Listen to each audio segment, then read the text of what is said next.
The guards were already moving toward me before the translator drone finished speaking. My hands were shaking, but I forced them still. I had exactly one chance to make the next 10 seconds count, and I knew it.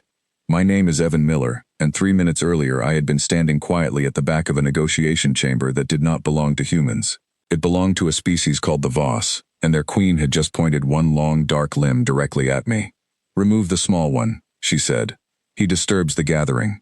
I had done nothing. I had said nothing. I had barely moved. But in that chamber, being noticed by the queen was never a good thing, because the Voss did not tolerate surprises, and somehow, without meaning to, I had become one. 2 guards stepped toward me, each one easily twice my height, their bodies covered in smooth dark plating that clicked softly with every step.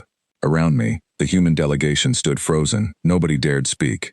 Nobody dared move. This meeting was supposed to decide whether humanity would be allowed to exist as an independent species, or be folded into something called the convergence, a system where every mind eventually thought the same thoughts as every other mind. We were losing. We had been losing for 6 months, and now, apparently, I was about to be dragged out of the room before the final vote was even cast. I had 3 seconds left before the guards reached me. I used them. I spoke, but not in English. I spoke in the clicking, rhythmic language the Voss used only among themselves, the one their translator drones never bothered to convert because outsiders were never supposed to learn it. I had learned it anyway, slowly, secretly, over the past 6 months, sitting awake at night listening to recordings of Voss speech patterns that our intelligence teams had gathered and mostly ignored, because nobody believed a human could ever produce those sounds correctly.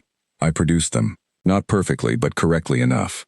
"Great Mother," I said, using the exact address a lower-ranked Voss would use toward their queen. "This one asks to remain, so that his fault may be seen and judged, not hidden." The chamber went utterly silent. Even the guards stopped moving, their limbs frozen mid-step, waiting for a signal that never came. The queen's antennae swept forward sharply. I did not know at the time what that meant, only that every Voss advisor in the room reacted to it the same way, drawing back slightly, as if something rare and dangerous had just happened in front of them. "You speak the inner tongue," the queen said, and this time her voice came directly from her own body, not through any drone. The drone scrambled a half-second later, translating words that had already been spoken, and already understood by everyone who mattered. "I have only listened," I said honestly. "I am not fluent. I only learned enough to answer when silence would have been dishonest." For a long moment, nobody in that chamber moved. Then the queen lowered her forward limbs, a posture I had never seen her use with anyone, human or Voss. Her advisors shifted uncomfortably, clearly startled by whatever this gesture meant. "You were ordered aside," she said, "because your presence disturbed the shared thought of this gathering. 50 minds tuned to one frequency, and among your entire delegation, only you kept breaking that frequency, like a bell struck out of rhythm." I had no idea I had been doing that. Nobody had told me it was even possible. It seemed the quiet clicking sounds I had been practicing under my breath for months, almost as a private habit, had not been harmless background noise to her. They had been interference, a signal she could feel even when she could not consciously place its source. "I meant no disturbance," I said carefully. "I only listened, and I answered what I heard." "That is the disturbance," she replied. "My people do not answer one another. We receive. You are the first outsider in longer than I can remember who chose to answer instead." Nobody in the human delegation understood a single word being exchanged, but they understood the tension in the room perfectly well. I could feel eyes burning into the back of my head, particularly from the senior ambassador, a sharp-eyed woman named Claire Whitfield, who had spent 6 months trying to keep this negotiation from collapsing entirely. I had just broken every rule of protocol by speaking without permission, in a room where speaking without permission had never once been forgiven. The queen turned toward the wider chamber and addressed everyone through the drone this time, so both species could understand. "The terms of integration are suspended," she announced. A wave of confused murmuring rippled through both delegations. Claire stepped forward immediately. "Your Majesty," she said, using the formal title we had all been taught. "What does that mean, practically speaking?" "It means," the queen said, "that I proposed absorbing your species into our convergence, because I believed you incapable of answering. I believed your kind could only receive instructions, the same way my own people do. I was wrong. A species capable of answering is not a species to be absorbed, it is a species to be spoken with, as equals." I felt the entire room exhale at once, though nobody dared celebrate yet. The Voss advisors clearly did not like this sudden shift, and several of them began clicking rapidly among themselves, their limbs twitching in agitation. One of them, taller and more heavily armored than the others, stepped forward and addressed the Queen directly, ignoring me entirely. "Great Mother," he said, "this changes nothing. One human learning fragments of our speech does not prove his species deserves equal standing. It proves only that he listened well. Listening is not understanding." The Queen did not respond immediately.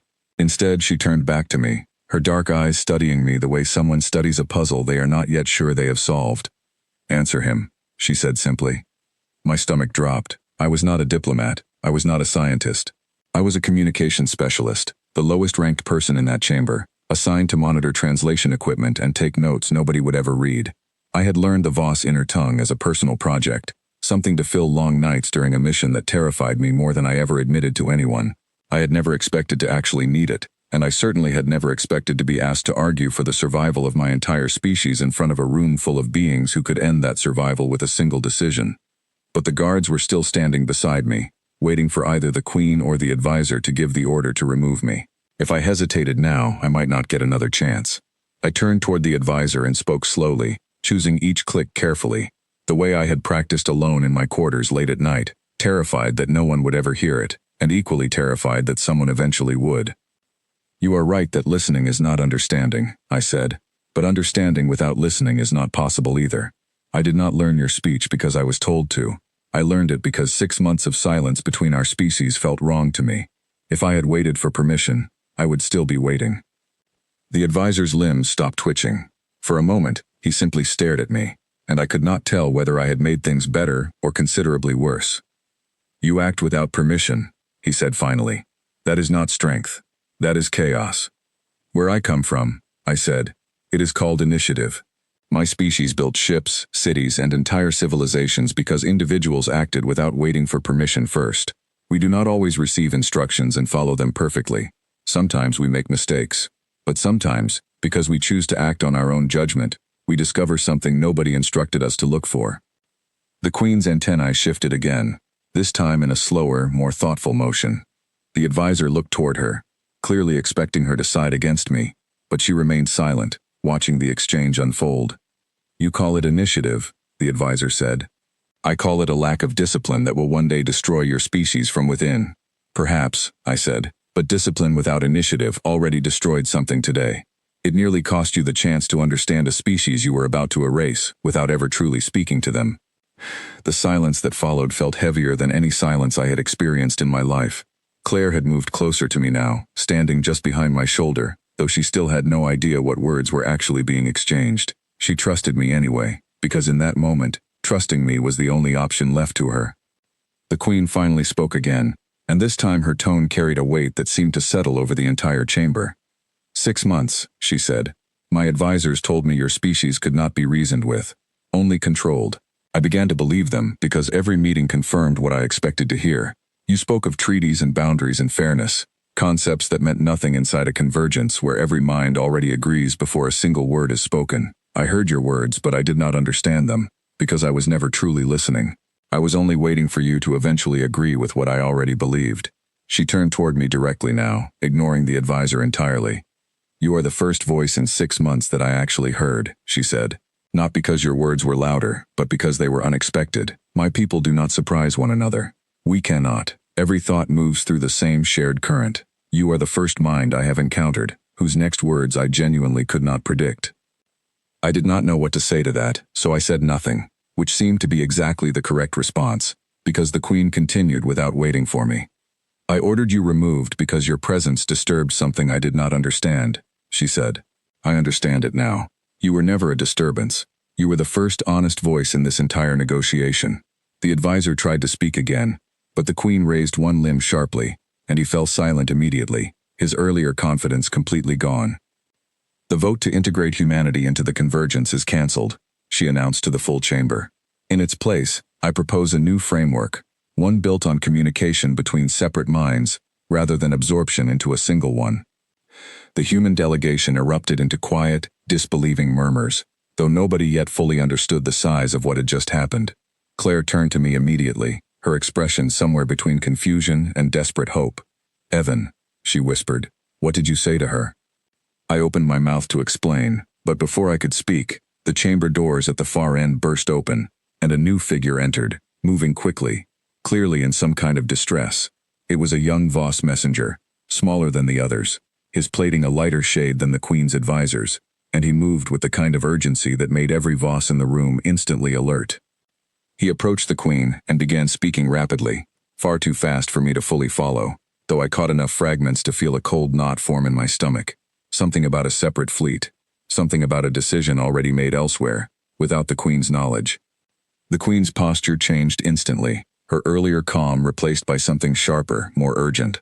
A rival faction within my own convergence has grown impatient, she said, turning back toward the human delegation. They did not trust this negotiation to succeed peacefully, and they have moved independently, believing they act in the best interest of the convergence as a whole. Claire stepped forward immediately, her diplomatic training kicking back into gear despite the sudden shift in tone. What does that mean for us? It means, the Queen said, that a separate group of my people, acting without my direct authority, may already be moving toward your home system, believing that your species must be absorbed by force, if it cannot be absorbed through agreement. The room went cold. Every human present understood exactly what that meant, even without a translator, because fear translates itself perfectly across any language. How long do we have? Claire asked. The Queen paused, consulting silently with something only she could sense, some current of information moving through the convergence that the rest of us could never access. Days, she said finally, perhaps less. I felt my heartbeat accelerate, the earlier tension in the chamber returning tenfold. Learning a secret language and surviving one conversation suddenly felt like the easiest part of an impossibly difficult day. Then we need to move faster than they do, I said, the words leaving my mouth before I had fully considered them. The advisor who had challenged me earlier let out a short, sharp sound that I recognized instantly as something close to disbelief. You intend to stop a Voss fleet with words? No, I said. I intend to reach them before they act, and give them a reason to stop that has nothing to do with force. The Queen studied me for a long moment, and I could see something shifting behind her eyes, a calculation I could not fully follow. You wish to speak to them directly, she said. It was not a question. If they are Voss, I said, then they are still part of the same current you feel every day. If I can reach them the way I reached you, perhaps I can disrupt their certainty the same way I disrupted yours. The advisor started to object again, but the Queen raised her limb once more, silencing him instantly. It is reckless, she said. It is also the only option that does not end in violence. Claire turned to me, her eyes wide with a mixture of fear and something close to pride. Evan, are you sure about this? I was not sure, not even slightly. But 6 months of quiet, secret practice had led me to this exact moment, and walking away now felt somehow worse than the fear of moving forward. I have to try, I said. The Queen nodded, a gesture I had not seen her use before, and I wondered if she had learned it from watching the human delegation over the past 6 months. Then we move immediately, she said. A single small vessel will carry you and one of my own advisors toward the approaching fleet. Speed matters more than size. Within minutes, I found myself aboard a Voss transport vessel, smaller and faster than anything I had seen humans build, moving away from the negotiation chamber at a speed that pressed me firmly into my seat. Beside me sat the Queen's most trusted advisor, a quieter, calmer Voss named Kesset, who studied me with an expression I could not fully read. You understand, Kesset said, speaking slowly enough for me to follow easily, that if this fails, there will be no second attempt. I understand, I said. You also understand, he continued, that the fleet approaching your system does not answer to the Queen. They believe they act correctly, and belief, among my people, moves like a current. It does not simply stop because one voice speaks against it. I'm not trying to stop a current, I said. I'm trying to give it a reason to change direction. Kesset studied me a moment longer, then nodded slightly, a gesture that felt strangely similar to something a human might do. Hours passed in near silence, as the vessel raced forward, cutting distances that should have taken days into something far shorter. I spent that time listening to recordings Kesset provided, studying the specific speech patterns used by the rival faction, noting subtle differences from the Queen's own dialect. Every detail mattered. One wrong click could mean the difference between being heard and being dismissed entirely.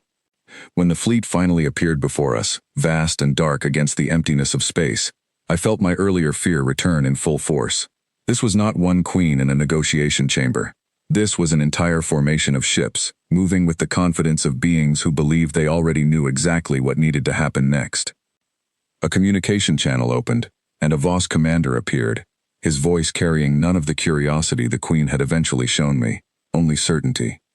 "Turn back," he said, through the drone translator, clearly assuming I could not understand anything beyond that. This matter no longer requires human involvement. I ignored the translation entirely, and spoke directly in the inner tongue, the same careful, practiced clicks I had used hours earlier. "This matter has always required listening," I said, "not force." The commander's expression shifted immediately, the same startled reaction I had seen from the Queen and her advisors. Clearly, he had not expected a human voice to produce those sounds either. "You dare speak the inner tongue," he said. "I dare listen," I replied. "That is all I have ever done. I listened to your Queen long enough to understand her doubts. I listened to your people long enough to learn the difference between receiving and answering. I ask only that you listen to me the same way, for as long as it takes to decide whether force is truly necessary." The commander said nothing for a long moment, his ships hanging silently in the space between us, weapons still armed, decision still unmade. "Speak then," he said finally, "but do not expect agreement." I did not need agreement. I only needed a delay long enough for the Queen to intervene directly, and as I began to speak, carefully, honestly, choosing every word and every click with the same care I had used hours earlier, I felt something shift in the silence between us, the same subtle disturbance I had once caused entirely by accident. This time, I caused it on purpose, and for the first time since this entire mission began, I finally believed we might actually survive it.